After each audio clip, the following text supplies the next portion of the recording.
नमस्कार, आज आपण पाहणार आहोत लाल मिरच्यांची अशी चटणी जी चायनीजच्या सगळ्या प्रकारांमध्ये तुम्हाला कामा येईल आणि स्टोअर पण करून ठेवू शकता। सोबतच एक प्रकार चायनीज भेळचा मी इथे दाखवणार आहे। तर रेसिपी आपण चालू करूया। त्यासाठी इथे सुक्या मिरच्या घेतलेल्या आहे, काश्मीरी आणि बेडगी अशा मिक्स मिरच्या घेतलेल्या आहे। मी गरम पाण्यामध्ये टाकलेल्या आहे आणि याला भिजू द्यायचं आहे। भिजल्यानंतर तुम्ही बघू शकता त्या फुलून आलेल्या आहे वर। तर अर्धा एक तासानंतर हे व्यवस्थित भिजलेले आहे। याला यावेळेला तुम्ही उकळून घ्यायचं तर उकळून पण घेऊ शकता, पण मी उकळून नाही घेणार आहे। आता याला मिक्सर मध्ये इथे भिजलेल्या मिरच्या टाकून देते आहे। त्याचबरोबर त्यामध्ये आता आपल्याला टाकायचं आहे लसण, भरपूर थोडासा जास्त लसण टाकायचा आहे। आणि ही शेजवान चटणी नाही आहे, थोडंसं लाल चटणी आहे जी चायनीजच्या ह्याच्यामध्ये वापरली जाते। आणि त्यानंतर हिरवी मिरची पण याच्यात टाकायची आहे। याची भिजवलेलं पाणी आहे तेच थोडं थोडं वापरून मी आता इथे मिक्सरला याचं बारीक अशी फाईन पेस्ट करून घेणार आहे। तर ही जी चटणी आहे ती शेजवान चटणीपेक्षा थोडीशी वेगळी आहे आणि तुम्ही स्टोअर करू शकता फ्रीजमध्ये। पुढे सगळ्या टिप्स आणि ट्रिक्स मी तुम्हाला सांगणार आहे। आणि त्यानंतर आता इथे पूर्ण फायनली पेस्ट बनवून तयार झालेली आहे। आता कढई गरम करत ठेवायची आहे। त्यामध्ये कढई गरम झाल्यानंतर तेल टाकायचं आहे। जास्त तेल लागत नाही, थोडंच तेल लागतं। आणि तेल गरम झाल्यानंतर त्यामध्ये आपण पेस्ट केली होती जी लसण, मिरची आणि हिरव्या मिरच्यांची ती इथे टाकून द्यायची आहे। आणि आता याला थोडंसं आपल्याला व्यवस्थित फ्राय करून घ्यायचं आहे।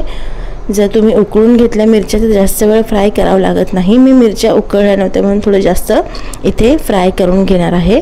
त्यानंतर त्यामध्ये आता मीठ टाकणार आहे चवीनुसार आणि आता याला व्यवस्थित मिक्स करून घेणार आहे। आणि जसं जसं ही चटणी शिजत जाईल तसं तसं त्याचा कलर चेंज होत जाईल।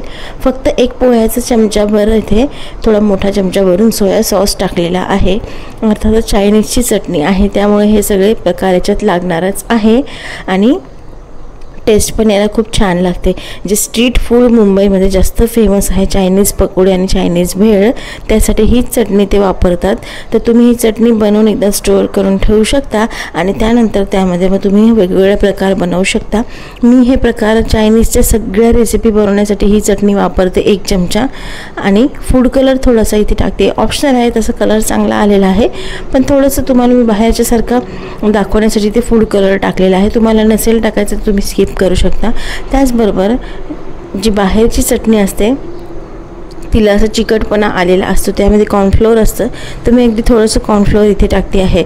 आता यावेळेला तुम्हाला कॉर्नफ्लोअर टाकायचे नसेल तर तुम्ही ते पण स्किप करू शकता आणि चटणी व्यवस्थित अशी फ्राय करून थंड झाल्यानंतर तुम्ही फ्रीजमध्ये भरून ठेवू शकता। कॉर्नफ्लोअर टाकल्यानंतर त्याला एकदम टेक्स्चर जे आहे ते बाहेर चायनीज पकोडे मिळतात त्याप्रमाणे पूर्ण चटणी ही बनते आणि व्यवस्थित त्याला शिजू द्यायचं आहे आता कॉर्नफ्लोअर टाकल्यानंतर। त्याचबरोबर टिकण्यासाठी इथे विनेगर आणि थोडं विनेगर इथे वापरायचं आहे। तसंच विनेगर टाकल्यामुळे ही चटणी जरा जास्त दिवस टिकते। आणि त्यानंतर त्याला शिजवून घेतल्यानंतर थंड होऊ द्यायचं आहे आणि थंड झाल्यानंतर फ्रीजमध्ये भरून ठेवायचं आहे।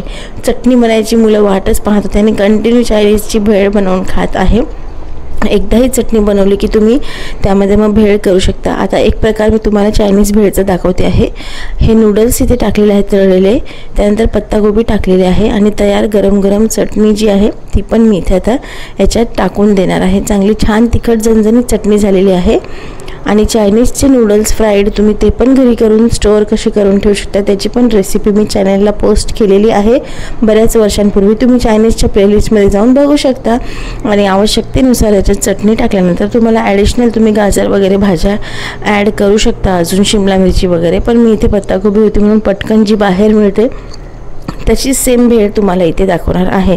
आता व्हिडिओमध्ये असा येलोइश कलर काय येत आहे मला माहीत नाही, पण फोटो काढल्यानंतर मी तुम्हाला दाखवते लाल लाल एकदम ही चटणी झालेली आहे आणि लाल लाल ही चायनीज भेळ सेम बाहेरच्या सारखीच झालेली आहे। आणि हे मिक्सिंग झाल्यानंतर कुरकुरीत अशी चायनीज भेळ तुमची स्ट्रीट स्टाईल बनवून तयार आहे। तर दोन्ही रेसिपी कशा वाटल्या तर नक्की फीडबॅक करून कळवा आणि रेसिपी आवडल्यास लाईक, शेअर, कमेंट करायला विसरू नका। त्याचबरोबर मनीज रेसिपीला अजून सबस्क्राईब केलं नसेल तर लवकर सबस्क्राईब करा। अजून खूप छान छान व्हिडिओज घेऊन मी येणार आहे, दिवाळी तर येतच आहे। तर आता ही रेसिपी नक्की करून बघा, बघू शकता कलर चायनीज भेळचा, तसंच फोटोमध्ये अजून जास्त लाल येतो आहे। तर आता ही रेसिपी नक्की ट्राय करा। भेटूया पुढच्या एक छानशा नवीन वेगळ्या रेसिपीसोबत, तोपर्यंत बाय बाय।